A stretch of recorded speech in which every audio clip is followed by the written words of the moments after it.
Ha? Ang tanong ko lang naman simple, ano ang basihan ninyo? Hindi ako kriminal, hindi ako impeying armado, I did not violate the regulation. So, anong basihan ninyo? Yun yung tanong na hindi nyo kayang sagutin.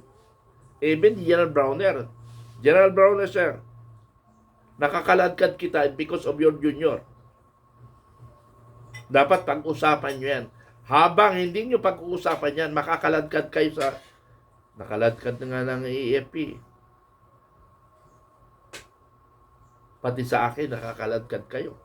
Ako, simple lang ang kausap. Katulad sa PGMC. Ha? Katulad sa PGMC. Si Commodore Cassis. Kinausap niya ako. Among 5 generals of PGMC. Or officer na lang. Kasi may dalawa yata hindi general. Hindi na general. Isa lang hindi yata. Hindi nila ako kinausap. Hindi nakaladkad ang AFP. Now, kay Commodore Cassis, hindi nakaladkad kasi kinausap niya ako. Diba? Ganun lang kasimple. Bakit hindi niyo ako kausapin? Mayroon ba kayo tinatago kaya ayaw niyo akong kausapin? Para ma-corner ko kayo. Si J1. General Perez yata doon. Lahat ng sinabi ko, umuulang si General Perez. Kasi pag kumontra, ay masusupalpalan siya. Kaya ang ginagawa niya, puro siya oo. Kung natatanda ko, hindi ako nagkamali, General Perez yun, sa J1. Puro lang siya oo ng oo. Kasi nga, pag kumontra siya, supalpal siya sa akin. Dahil tama yung sinasabi ko. Hindi ako makikipagbasagan ng muka kung mali ako. Luluhod pa ako sa kanila kung mali ako. Pero pag tama ako, patayin nyo na ako. Hindi nyo mababago ang prinsipyo ko, ang katotohanan. Ganun lang kasimple. Kaya nga sabi ni Kiran Munggaw dala-dala niya ang bayag niya Kaya hindi siya natatakot Biruin mo yan. Siya lang daw may bayag. Ha? Ang tatapang natin nung tinyente tayo para tayo walang kamatayan. Hindi tayo natatakot sa politician nun. Pero naging colonel tayo at saka general. Natakot tayo sa politician. Why? Because of promotion and designation. Dapat mabago yan. Dapat ang armed forces, hiwalay talaga yan. Hiwalay, lalo na yung position and designation. Dapat yung designation, hindi aabot sa commander-in-chief. Ha? Hindi dapat makialam ang commander-in-chief dyan. Pukol sa executive, national defense. Huwag na siya makialam sa armed forces. In time of war, doon lang siya makialam. Pero in time of peace, hayaan niya yung chief staff to magdumiskarte para mapaganda naman ng armed forces.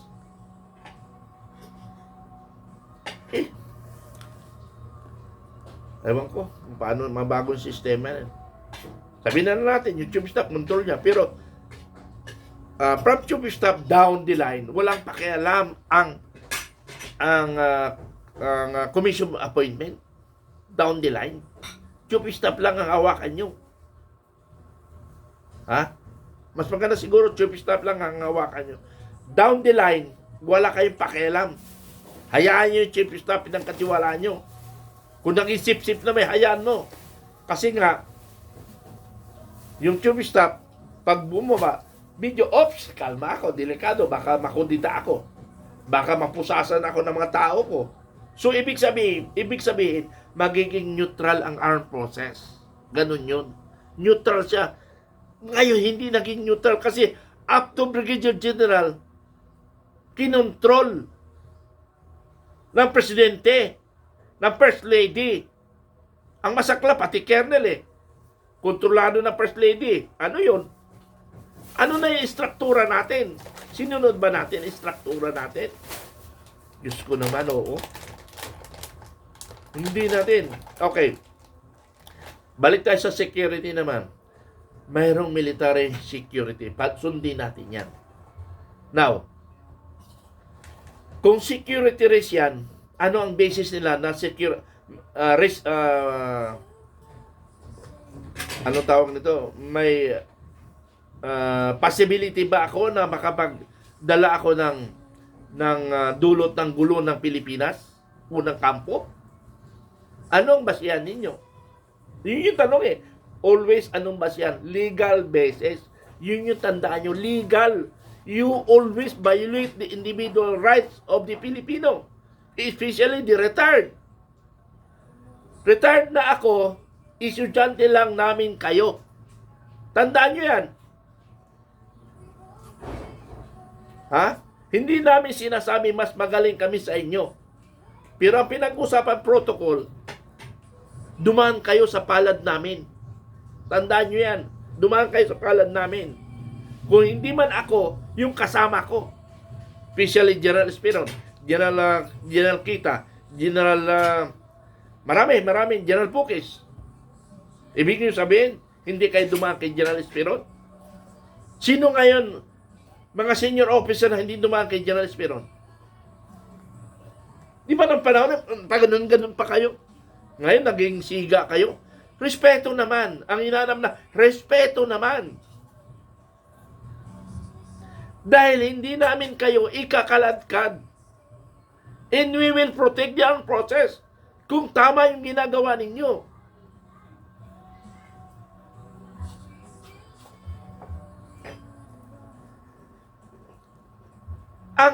Ang Camp Aguinaldo or military camp, yung mga camp, malalaking kampo, that is a public places. Public yan. May mga areas lang na hindi pwedeng pakialaman ng sino mang public kahit even military. May areas yun na hindi pwede. Pero yung dadaan ka, katulad yan, maraming facilities na, government facilities na kailangan pumasok ang sibilan at saka military. Mababawalan mo ba yun? Na kung bawal yun, walang problema. That is camp regulation. Ilabas nyo lahat yan. Ilabas nyo sa kampo. That is the solution. Di ba? Yung kwan, yung PGMC, ilabas nyo sa kampo para walang retard na papasok. Ganun yun. Ganun lang kasimple yun. That is the solution. Kayo mga walang alam dyan, balat kayo ng balat, ginagawa nyo tanga yung sarili nyo. Nag-retard na kayo, hindi nyo alam yung pinagsasabi nyo. Meron nga isang kernel na sinabi niya, yung kernel ay matalino ha, sabi niya, you are under of article of war. Ha? Paano kami? Paano tayo naging under article of war, sir?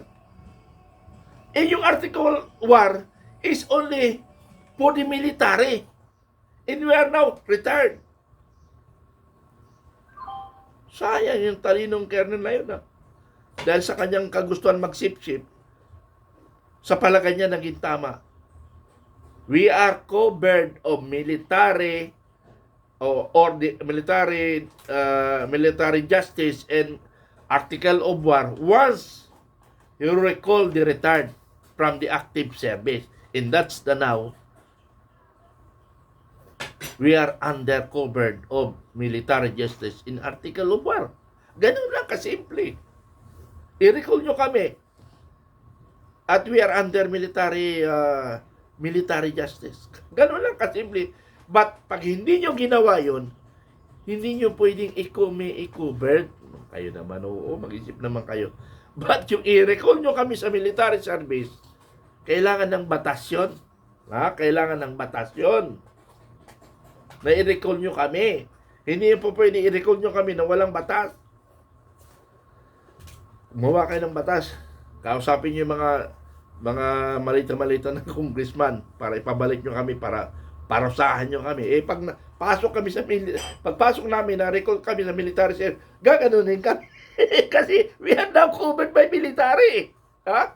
Pero habang hindi kami covered, we exercise the Constitution, 1997 Constitution. Ganun kasimple.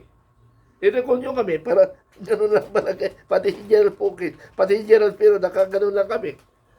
Pero ngayon, ang tanong ngayon dito, at ini-recall ni General Esperon, kayo ang sasaludo.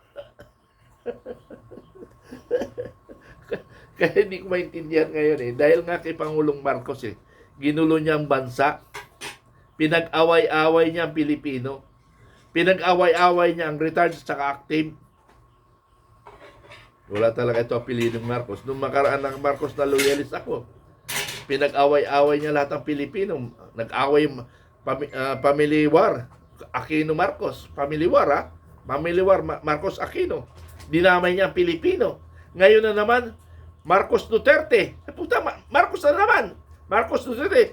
Nag-away ang family, pati ang Pilipino, dinamay. Anong klase yan? Bakit?